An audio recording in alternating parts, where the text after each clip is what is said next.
Hey guys, if you want to buy cheap games and gold, head over to matex.com and don't forget to use H89 as a discount code to get 2% off.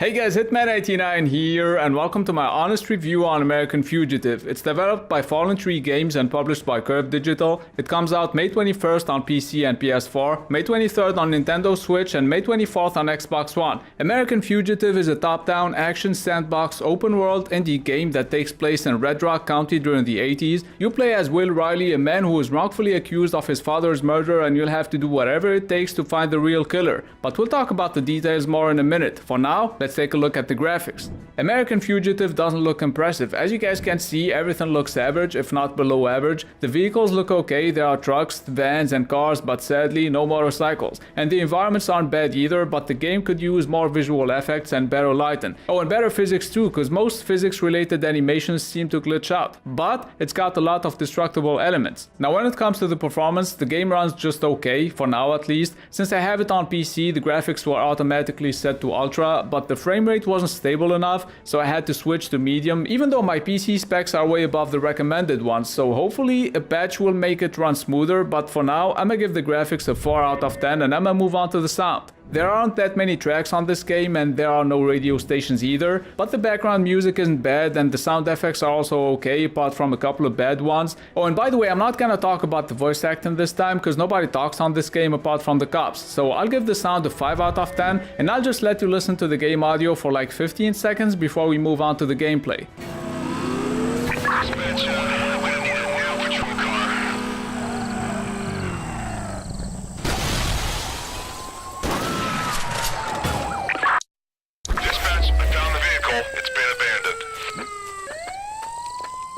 So American Fugitive is kind of a mix between GTA Chinatown Wars and the Dukes of Hazzard with some gameplay mechanics from games like Hitman. Oh, and by the way, I first played the game with the keyboard and mouse combo and then I switched to the controller and I'm glad I did. So if you're gonna be playing this game on PC, I highly recommend that you use a controller if you wanna enjoy the game properly. Anyways, let me tell you what I like the most about this game. The first thing is that you have tons of possibilities. You can break into houses, you can change your clothes to escape the cops, you can even dress as a cop and go to the police station and steal some shit. You can knock people out or kill them and hide their bodies. You can also rob stores, vehicles and houses, but keep in mind you can only rob a bank during the story missions. Other than that, and even though the game is incredibly fun to play, there are a few things that I didn't like, starting with the illusion of choice. And don't get me wrong, when you break into a house for example and you find the owner, you get to choose whether you want to kill him, restrain him or release him. But when I say the illusion of choice, I'm talking about the dialogue options. Sometimes you get to choose what you want to say, and I actually started over after playing the game for about an hour and I picked different options just to see what would happen, so you get slightly different replies but the end result is the same. The second thing I didn't like is the AI. I felt like it was way too inconsistent because sometimes people will see you easily and sometimes it's like they're blind or something, I don't know. Same thing with the cops, by the way. Sometimes you barely touch their car and they would chase you down and try to kill you for that,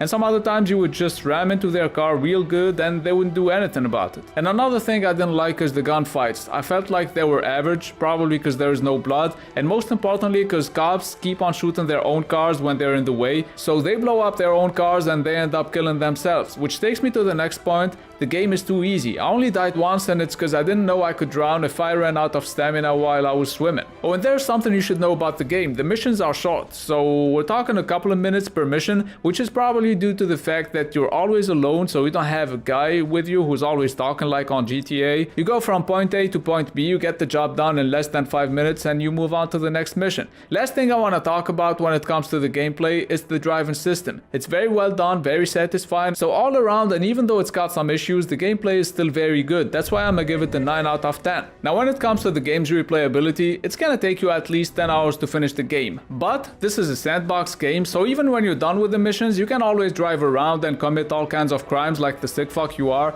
Just kidding, you can also just look for secret stashes and beat time challenges, which is not really my cup of tea, I have to say, but the devs said they'll be adding rampage missions and some other stuff post-launch, so I'll give the replayability a 7 out of 10. Moving on to the fun factor, and if you like the very first GTA games and also Chinatown Wars, then you'll most likely enjoy playing American Fugitive too. I honestly had a lot of fun committing tons of crimes, and that's why the fun factor is gonna get a 9.5 out of 10. Last but not least, American Fugitive is gonna cost you $20 on all platforms. So if you're looking for a game that will remind you of the old GTA games but with better graphics, physics and tons of new gameplay elements, then you should definitely get American Fugitive. Unless you're broke, then maybe wait for a sale so you can grab it for $10 or less. But for now, I'ma give the value for money an 8 out of 10. American Fugitive is a nice little game that's got quite a few issues, nothing that can't be fixed though, and it's still incredibly fun to play, so I'ma give it a 7 out of 10. I really hope the devs add a map editor and some other modding tools to make the game better, and most importantly to make it last longer. Speaking of which, a co-op or an online mode would be great too. And that's gonna be it for this review. I hope you found it useful. Leave a like if you did, and by the way, special thanks to the publisher who provided me with the review code and made this video possible. Also, don't forget to check out my other videos, and if you like them, then please subscribe. It's been Hitman89. See you guys very soon.